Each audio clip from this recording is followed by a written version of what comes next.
Hello everyone, I hope you are absolutely fine. So after a long time I am back on my channel with new concepts and new videos. Basically today I am going to start a new topic, that is simple interest and compound interest. This topic is very important for various competitive exams, and this chapter is going to be special for JKSSB students as it is the first chapter in their syllabus.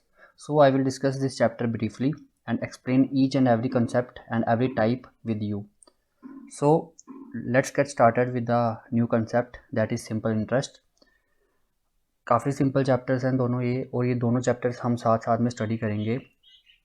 सबसे पहले हमको इसमें ये देखना पड़ेगा कि simple interest और compound interest में डिफरेंस क्या है, ताकि आपको एक क्लैरिटी मिले कि इन दोनों के बीच में डिफरेंस क्या है और ये एक्चुअल में कहाँ पे यूज़ होता है और कहाँ पे ये इम्प्लीमेंट होता है।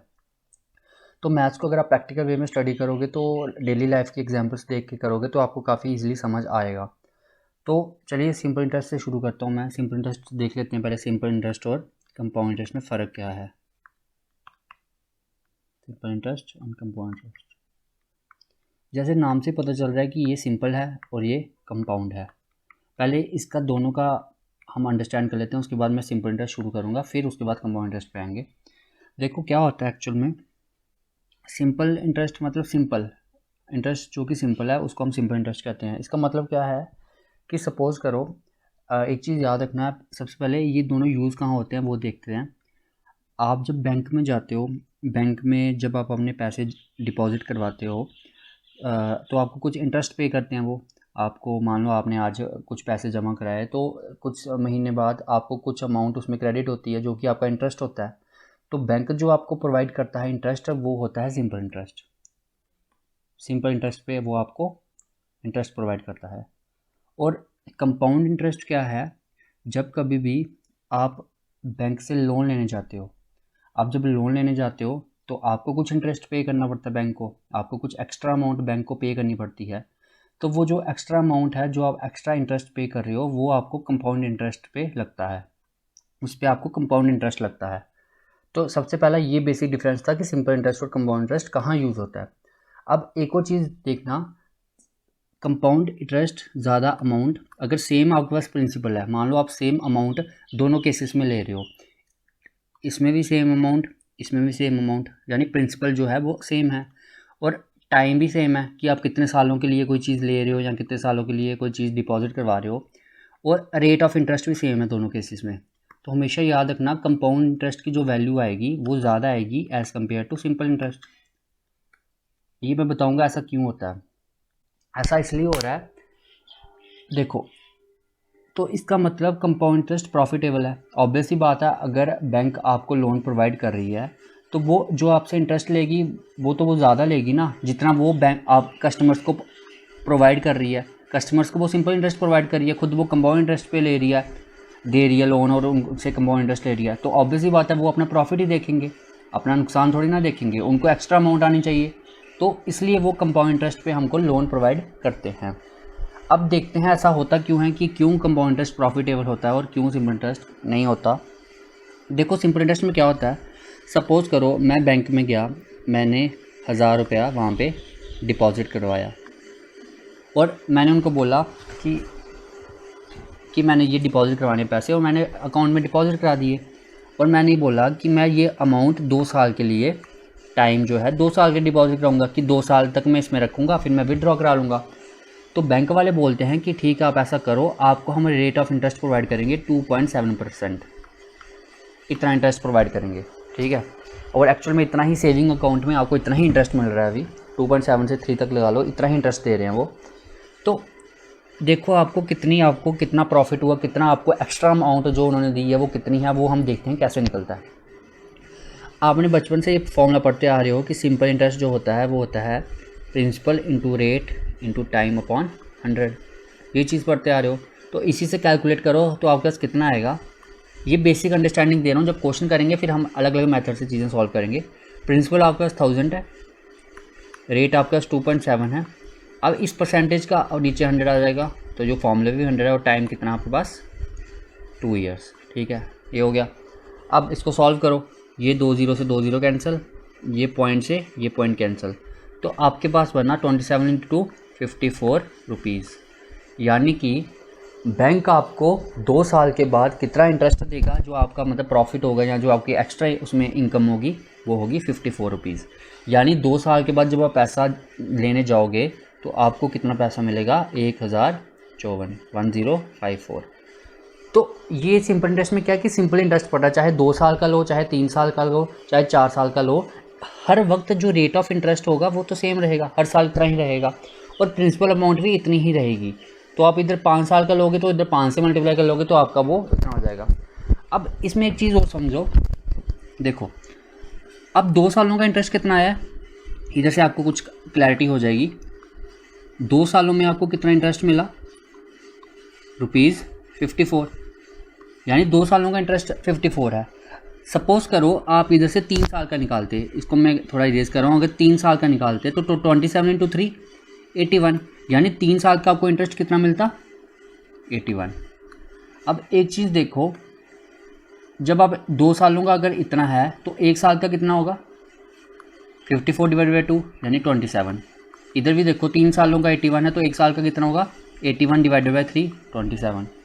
यानी दोनों केसेस में इंटरेस्ट 1 साल का 27 रुपीज़ आया है। इसका मतलब ये होता है कि जो सिंपल इंटरेस्ट है वो हर साल सेम प्रिंसिपल पे पड़ता है, चाहे आप 1 साल का निकालो, 2 साल का निकालो, 3 साल का निकालो, 4 साल का निकालो, आपके पास जो प्रिंसिपल है वही प्रिंसिपल रहेगा, आपके पास चेंज नहीं होगा। तो अगर आप 5 साल का इंटरेस्ट निकालना चाहते हो तो आप 1 साल का इंटरेस्ट निकालो, उसको 5 से मल्टीप्लाई कर दो। तो याद रखना सिंपल इंटरेस्ट क्या होता है, 1 साल में जो मिलता है, जो 1 साल में हमें इंटरेस्ट मिलता है, interest in 1 year is known as simple interest. 1 साल के इंटरेस्ट को हम सिंपल इंटरेस्ट कहते हैं, ठीक है, कि जो 1 साल में आपको इंटरेस्ट मिल रहा है वो सिंपल इंटरेस्ट है। तो देखो, तो ये चीज़ समझ आ गई कि अगर 1 साल का है तो 27 है तो 2 सालों का निकालना होगा तो इंटू 2 कर लो। तो हर साल 27 ऐसे हमारी स्टोरी चल रही है। तो क्या हमारे पास इसमें कंक्लूजन आया कि अगर 1000 रुपीज़ है, अगर आप 1 साल के बाद लेने जाओगे, रेट आपको पता है कि 2.7% है, तो आपको कितना इंटरेस्ट मिलेगा, 27। अगले साल के लिए जाओगे तो 27, अगले साल के लिए जाओगे 27, अगले साल के लिए जाओगे 27। तो हर साल इंटरेस्ट जो है सेम मिल रहा है, ठीक है। तो ये था सिंपल इंटरेस्ट। अब कंपाउंड इंटरेस्ट में देखो क्या चीज़ हो रही है, उसमें क्या स्टोरी बनती है, फिर आपको समझ आएगा कि एक्चुअल में मैं कहना क्या चाह रहा हूँ। देखो कंपाउंड इंटरेस्ट में क्या होता है, हम सेम चीज़ की बात करते हैं, प्रिंसिपल जो कि हमने पहले लिया 1000, रेट था हमारे पास 2.7% और टाइम हमारे पास 2 ईयर्स ले लो। तो याद रखना कंपाउंड इंटरेस्ट में क्या होता है, अब इसका जो फॉर्मूला है वो अमाउंट का फॉर्मूला है, वो काफ़ी मतलब मुश्किल फार्मूला है, वो याद करना ही नहीं है, उसके बेसिस हमने क्वेश्चन निकालना ही नहीं है, तो उसको तो भूल जाओ, वो मैं आपके साथ डिस्कस ही नहीं करूँगा। अगर आपने फार्मूला पढ़ना है तो आप बुक कोई भी देख लो, उससे फार्मूला दिया होगा, तो हम फार्मूले से पढ़ेंगे नहीं। तो मैं आपको इसमें स्टोरी समझाऊंगा कि कैसे आप कंपाउंड इंटरेस्ट को कैलकुलेट करते हो, कंपाउंड इंटरेस्ट का एक्चुअल में मतलब क्या होता है। तो 2 सालों का निकालना आपको इंटरेस्ट कंपाउंड इंटरेस्ट है। इसमें क्या होता है, अगर 1000 मेरा पहला मतलब प्रिंसिपल है, तो 1 साल के बाद पहले मैं इंटरेस्ट निकालूंगा कि 1 साल के बाद क्या अमाउंट बनेगी। तो 1 साल के बाद कितनी अमाउंट बनेगी, रेट कितना 2.7%, यानी 1000 का 2.7% आपको इंटरेस्ट मिलेगा। ये सिंपल इंटरेस्ट वाली कहानी है कि पहले साल का अगर निकालना हो तो कैसे निकालोगे, जो प्रिंसिपल है उसको रेट से मल्टीप्लाई कर दो। तो वही फॉर्मूला भी इसी तरह से ही आया है कि प्रिंसिपल को रेट से मल्टीप्लाई किया है, टाइम जितना मर्जी हो। 1 साल की बात करूँ तो इधर 1 नहीं आना था, तो यानी 1000 का कितना निकालना है आपको, 2.7%। अब ये क्या होगा, 100% के नीचे 100 आ जाएगा, ये 2 0 से 2 0 कैंसिल, ये आ गया, ये पॉइंट से 0 कैंसिल, 27 रुपीज़। यानी पहले साल का कितना आ गया आपके पास, 27 रुपीज़। अब क्या होता है, ये तो था पहले साल का इंटरेस्ट। अब पहले साल का जो इंटरेस्ट है वो कंपाउंड इंटरेस्ट और सिंपल इंटरेस्ट के केस में सेम होगा, दोनों के केसेस में सेम होगा। तो ये तो आ गया पहले साल की स्टोरी।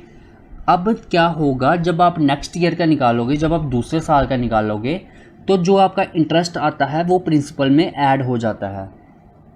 क्या कह रहा हूँ मैं, फर्स्ट ईयर का निकाला वो प्रिंसिपल पे पड़ा तो वो आपका आ गया 27, ये सिंपल इंटरेस्ट की तरह ही है। जब आप नेक्स्ट ईयर जाओगे, जब आप सेकंड ईयर का निकालोगे, तो पहले आपको ये इंटरेस्ट जो है ये प्रिंसिपल में ऐड करना पड़ेगा।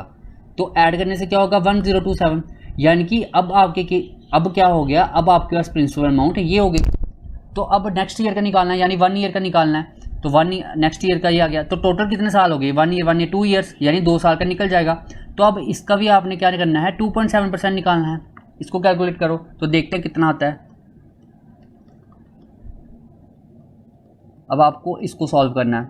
अब इसको सॉल्व करने के लिए पहले क्या करोगे, अप्रॉक्सीमेट कर लेते हैं हम। ये 0 2 है तो इधर 2 0, 10.27। तो आप इसको 10 नहीं लगा के चलो, 10 लोगे तो सेम ही आ जाएगा। एक सेकेंड, सॉरी इधर पॉइंट भी है, एक पॉइंट इधर आ गया।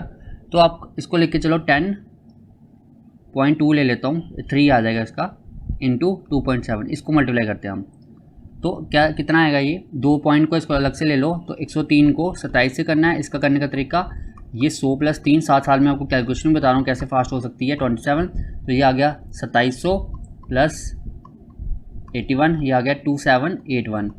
तो ये अप्रॉक्सीमेट कर रहा हूँ, ये एग्जैक्ट वैल्यू नहीं, एग्जैक्ट वैल्यू हम बाद में करेंगे। तो अब 2 के बाद पॉइंट आना था तो 2, तो कितनी वैल्यू आई, 27.81।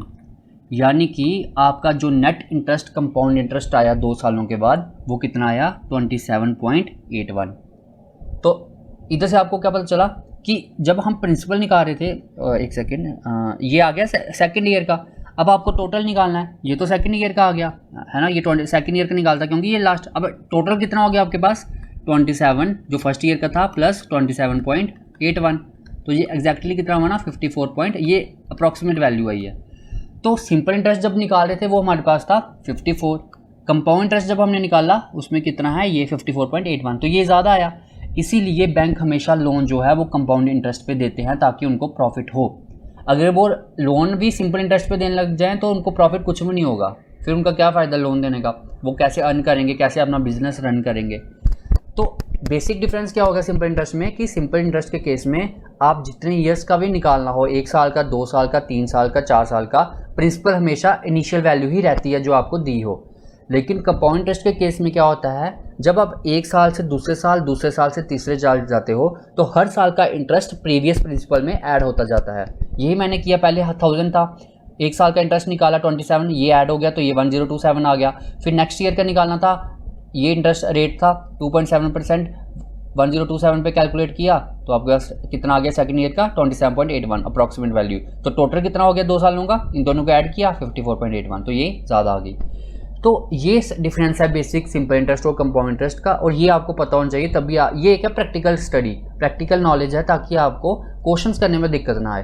तो अगर आप फॉर्मूले से चलो, आपको मैं सीधा बताया था कि ये फॉर्मूला है, ऐसे करना है, तो आप उससे आपकी कुछ डेवलपमेंट नहीं होती, आपको वो बस एक क्रैमिंग वाला वो हो गया, पार्ट हो गया कि क्रैम कर लो तो निकालो। लेकिन जो डेवलपमेंट, जो माइंड की डेवलपमेंट करनी है, जो कॉमन सेंस डेवलप करनी है, वो इसके कंसेप्ट को समझने से ही आएगी। और JKSSB के लिए स्पेशल ये चैप्टर है, तो आप इसको ध्यान से देखो। अगर आप चैनल पे न्यू हैं तो मेरे इस चैनल को सब्सक्राइब करो, और अपने फ्रेंड्स के साथ भी वीडियो शेयर करो, ताकि उनको भी ऐसे टॉपिक्स और ऐसे कंसेप्ट्स का फ़ायदा हो सके और उनकी भी अंडरस्टैंडिंग डेवलप हो सके। तो ये था बेसिक डिफरेंस सिंपल इंटरेस्ट और कंपाउंड इंटरेस्ट का। अब हम शुरू आते हैं सिंपल इंटरेस्ट। पहले हम सिंपल इंटरेस्ट देखेंगे, फिर उसके बाद कंपाउंड इंटरेस्ट पे आएंगे।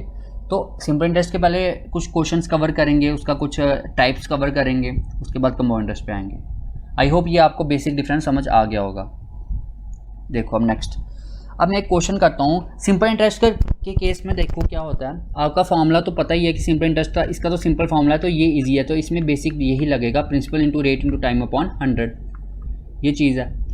अब ये चीज़ तो होगी। अगर हमें अमाउंट निकालनी हो, अमाउंट क्या होता है, प्रिंसिपल प्लस सिंपल इंटरेस्ट। तो इसको क्रैम करने की ज़रूरत नहीं। अब मैंने जैसे आपको बोला, अगर मुझे देखते बोला जाए कि प्रिंसिपल आपके पास 1000 है, रेट आपके पास 5% है, टाइम आपके पास 3 साल है, तो मैं क्या करूँगा, मैं ये फार्मूला नहीं लिखूँगा, पहले ये फार्मूला लिखूँगा, उसमें ये वैल्यूज़ पुट करूँगा, फिर सॉल्व करूँगा। मैं सीधा क्या करूँगा कि ये प्रिंसिपल था, ये रेट है, तो टाइम 3 साल है। अब मुझे पता है कि अगर 1 साल का रेट ऑफ इंटरेस्ट 5% है, तो 3 साल के लिए क्या करना होता है, 5 × 3 करना होता है, क्योंकि हर एक साल के लिए वो उतना ऐड होता जाएगा।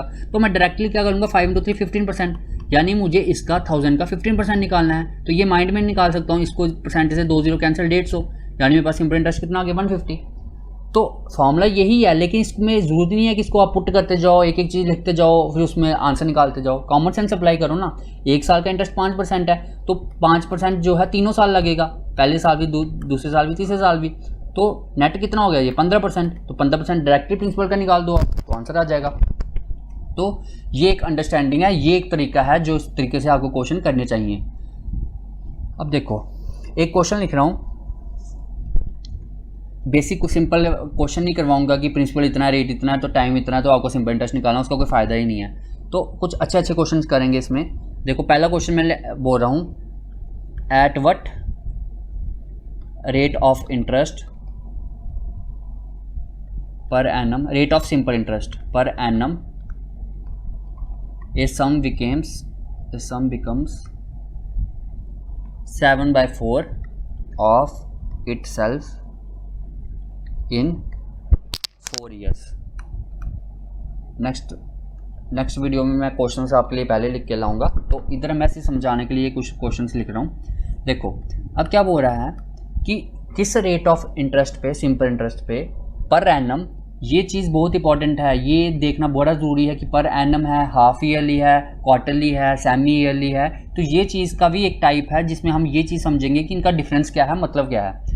तो क्या बोल रहा है, रेट ऑफ इंटरेस्ट, किस रेट ऑफ इंटरेस्ट पे एक जो सम है हमारे पास वो 7/4 बन जाएगा इटसेल्फ का, मतलब अपना 7/4 बन जाएगा।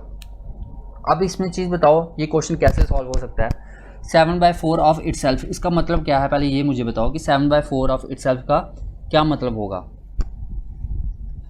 इसका मतलब ये है कि अगर मैं सपोज करूं, पहले हम थोड़ा बेसिक से चलते हैं, बेसिक जो ट्रेडिशनल मेथडों से चलते हैं। अगर मैं प्रिंसिपल एक्स सेलेक्ट करूं, ठीक है, अगर मैंने प्रिंसिपल को एक्स सेलेक्ट किया तो ये प्रिंसिपल हो गया। कह रहा है ये प्रिंसिपल जो है हमारे पास 4 ईयर्स के बाद क्या बन जाता है, 7/4 ऑफ इटसेल्फ। इटसेल्फ का मतलब एक्स, प्रिंसिपल का 7/4 बनता है ना। तो अब मुझे बताओ ये क्या है, सिंपल इंटरेस्ट है या अमाउंट है। ये चीज़ बन रही है 4 सालों के बाद, मतलब इधर से इधर तक बन रहा है, इसका मतलब ये अमाउंट है। ये तो अमाउंट होगी ना, 7/4 तो अमाउंट है, क्योंकि एक्स पहले था, 4 सालों के बाद इतना बन गया। उसने ये थोड़ी ना बोला कि इतना इंटरेस्ट मिला, उसने बोला कि 4 सालों के बाद इतना बन गया। इसका मतलब एक्स में कुछ इंटरेस्ट ऐड हुआ हमारे पास, तो इंटरेस्ट ऐड होने के बाद हमारे पास ये आ गया, तो ये है अमाउंट। अब इधर से आप सिंपल इंटरेस्ट निकाल सकते हो। सिंपल इंटरेस्ट क्या आएगा, अमाउंट माइनस प्रिंसिपल, क्योंकि फॉर्मूला बताया कि अमाउंट होता है प्रिंसिपल प्लस सिंपल इंटरेस्ट। तो 7/4 एक्स माइनस एक्स, इसको जब कैलकुलेट करोगे तो आएगा 3x/4 रुपीज़, यानी ये आ गया सिंपल इंटरेस्ट। अब आपके पास प्रिंसिपल भी है, सिंपल इंटरेस्ट भी है, टाइम भी है, और आपको पूछा क्या है, रेट बताओ कि किस रेट पे ये कुछ हो रहा है। तो फॉर्मूला क्या कहता था, सिंपल इंटरेस्ट जो कि ये हमारे पास क्वेश्चन में है, इज इक्वल टू प्रिंसिपल कितना था हमारे पास x, रेट कितना है निकालना है, टाइम कितना है 4 साल अपॉन 100। तो जब इसको सॉल्व करोगे ये x से x कैंसिल हो गया, ये आएगा 300, फिर ये 4 4 16 इज इक्वल टू r। तो 4 × 4 16, 4 × 75/4। तो इसको जब का सॉल्व करोगे तो रेट ऑफ इंटरेस्ट आ जाएगा 18 3/4% पर एनम। तो ये स्टोरी है। इसमें पहले आपको अमाउंट दी, ये चीज़ समझना जरूरी है कि क्वेश्चन में क्या बोल रहा है, वो अमाउंट दी है उसने या सिंपल इंटरेस्ट दिया है। ये चीज़ आपको समझ आएगी जब आप काफ़ी प्रैक्टिस क्वेश्चन करोगे, तब आपकी अगर अंडरस्टैंडिंग हो जाएगी तो आपको ऑटोमेटिकली समझ आएगी। ये तो हो गया ट्रेडिशनल वे। अब इस तरीके से एक्स करके लेट करोगे, वेरिएबल करके लेट करोगे, तो टाइम पेपर में तो टाइम आपका ऐसे निकल जाएगा। तो देखो क्या हो सकता है इसका,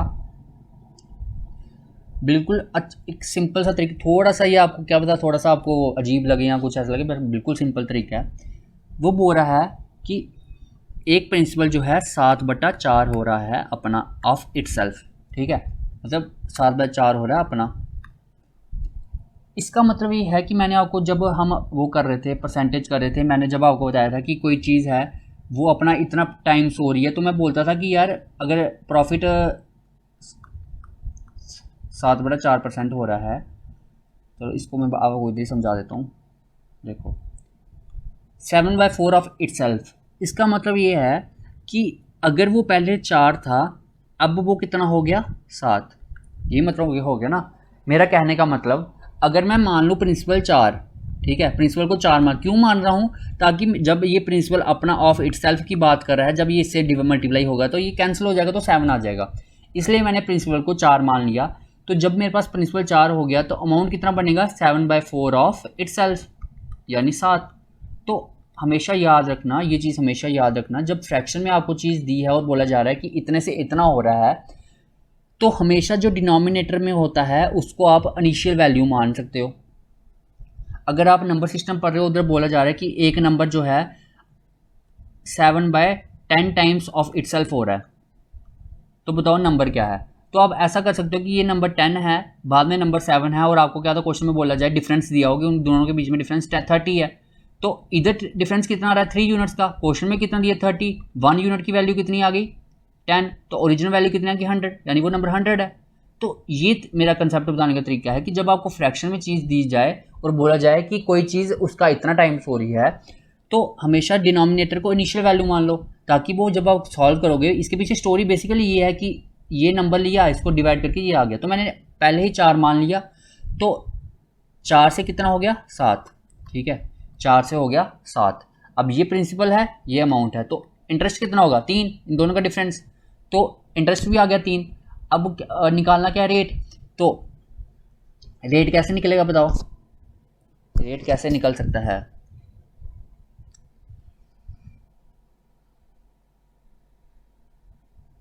रेट कैसे निकलेगा, अब फॉर्मूला क्या था 3, प्रिंसिपल इधर 4 इंटू रेट परसेंट होता है हमारे पास 100 आएगा, टाइम कितना 4 साल, तो ये वही बन गया 300/16 रेट, तो रेट परसेंट कितना आ गया, इसको सॉल्व करने के बाद करोगे तो 18 3/4%। तो एक तरीका ये है जो कि सिंपल तरीका है, इसमें कुछ एक्सेलेट एक चीज़ याद रखो, जिस क्वेश्चन में या किसी भी चैप्टर में आपने वेरिएबल लेके क्वेश्चन किया तो आपके लिए वो काफ़ी मुश्किल हो जाएगा, तो निकल तो जाएगा लेकिन टाइम बहुत लगेगा, तो उसमें आपका ही नुकसान है। तो इस तरीके से अगर करोगे चीज़ें, इस तरीके से अपने अंडरस्टैंडिंग डेवलप करोगे तो काफ़ी चीज़ें फास्टली होंगी। तो आई होप ये आपको समझ आया होगा, आप इसको देख लो एक बार, इस तरीके को देख लो ताकि आपको थोड़ी और अंडरस्टैंडिंग हो जाए।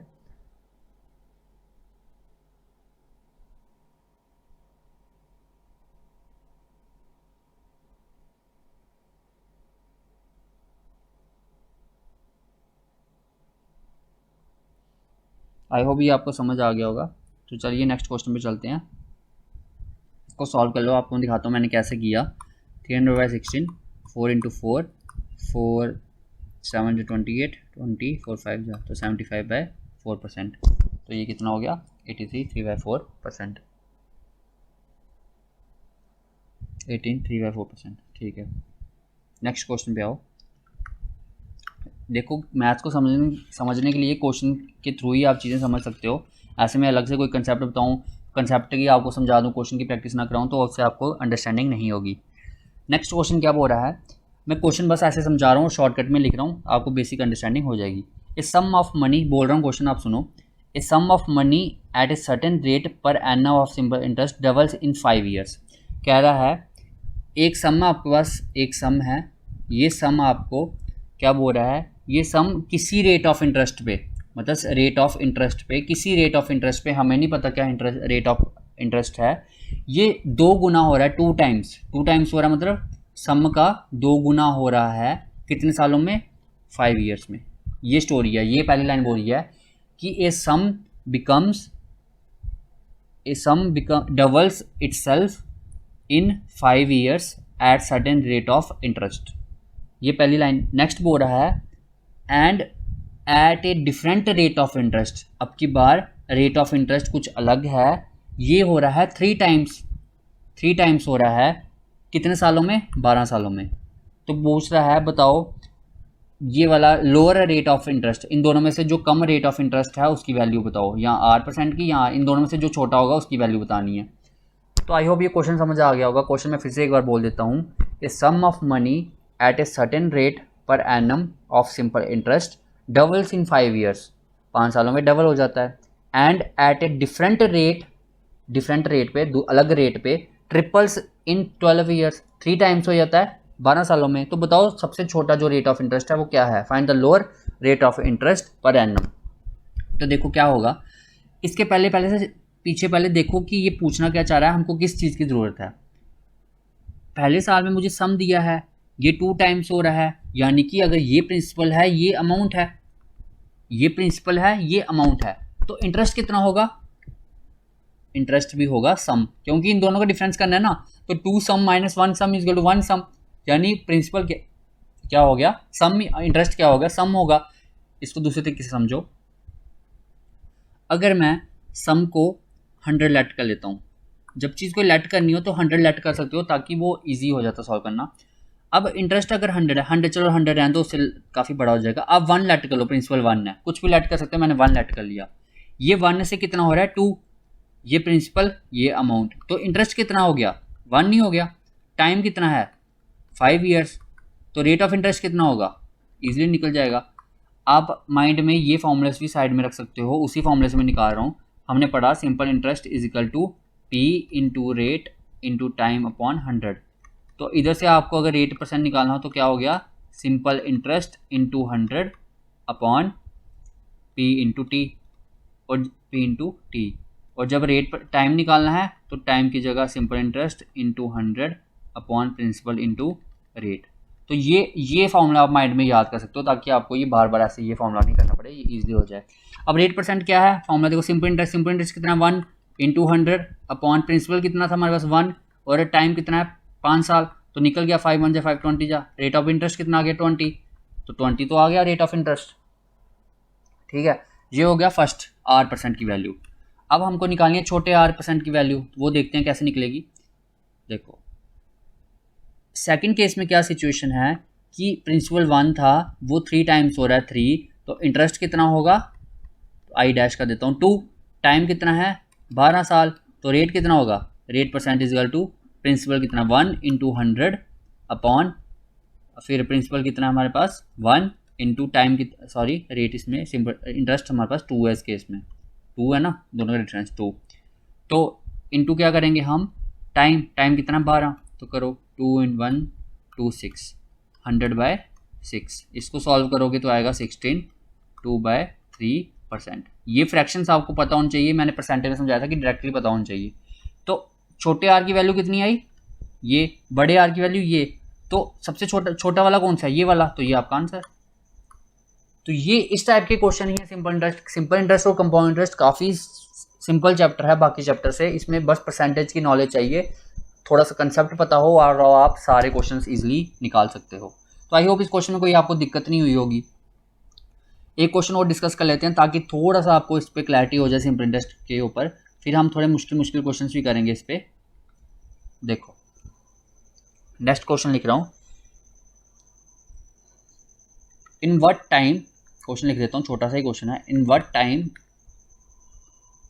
Will ₹72 becomes 81 at 6.1/4% per annum simple interest. काफ़ी सिंपल क्वेश्चन है, इसमें कुछ था ही नहीं करने वाला। तो क्या बोल रहा है कि सेम पहले जैसा क्वेश्चन है कि एक किसी टाइम में, इन व्हाट टाइम पूछ रहा है कि कितने टाइम में ₹72 हैं जो वो 81 बन जाएगा, कितने रेट पे 6.1/4%। तो आपको क्या निकालना है, टाइम। तो पहले मुझे बताओ इसमें इंटरेस्ट क्या होगा, इंटरेस्ट होगा इन दोनों का डिफरेंस निकालना है। तो प्रिंसिपल कितना है 72, इंटरेस्ट कितना है 9, टाइम निकालना है टी, इधर लिखा, रेट कितना है 6, इसको सॉल्व करोगे तो आएगा 24/4 25/4 इंटू 100, ये आ गया। सॉल्व करो 25 1 25 4 9 1 9 8 4 × 1 4 × 2 2 1 2 2, तो टाइम 2 चल जाएगा उधर, तो time is equal to 2 years. क्या मुश्किल था इसमें, कैलकुलेशन थी, कैलकुलेशन आपकी फास्ट होगी तो क्वेश्चन भी कोई मुश्किल नहीं। मैंने बोला था आपको कि कंसेप्ट के साथ साथ कैलकुलेशंस भी फास्ट होना बहुत ज़रूरी हैं, तभी आप क्वेश्चंस को बड़े इजीली निकाल सकते हो। इसमें कुछ सोचने की ज़रूरत ही नहीं पड़ी, सीधा देखा क्वेश्चन, समझा क्या पूछा है क्या चाहिए, तो बस क्वेश्चन निकाल दिया। तो बस इतना सा ही रखते हैं ये लेक्चर को, ताकि थोड़ा सा आप प्रैक्टिस कर सको, आपको थोड़ी सी इसको फिर से रिकैप करके देख सको। बार बार देखोगे तो आपको ही फ़ायदा होगा, आपकी रिवीजन होती जाएगी और आपका कंसेप्ट स्ट्रॉन्ग होता जाएगा। तो आई होप ये सिंपल इंटरेस्ट और कंपाउंड इंटरेस्ट के बीच में आपको बेसिक डिफरेंस समझ आया होगा पहले, कि दोनों के बीच में एक्चुअल डिफरेंस क्या है और प्रैक्टिकली कहाँ ये दोनों इंप्लीमेंट होते हैं। और फिर उसके बाद सिंपल इंटरेस्ट के कुछ क्वेश्चंस किए, थोड़ा आपको प्रिंसिपल का पता चला, सिंपल इंटरेस्ट क्या है, अमाउंट क्या है, रेट क्या है। तो ये एक बेसिक अंडरस्टैंडिंग थी। तो नेक्स्ट वीडियो में हम इसको और अच्छे क्वेश्चंस करेंगे, थोड़े डिफिकल्ट क्वेश्चंस भी करेंगे, सारी टाइप्स आपके साथ शेयर करूँगा। तो तब तक अपना ध्यान रखो, वीडियो को ज़्यादा से ज़्यादा शेयर करो, चैनल पे न्यू हो तो सब्सक्राइब कर दो और लाइक बटन को प्रेस कर दो ताकि मुझे मोटिवेशन मिलती रहे और मैं न्यू वीडियोस या न्यू लेक्चर्स डेली अपलोड करता रहूँ। थैंक यू, मिलते हैं नेक्स्ट वीडियो में।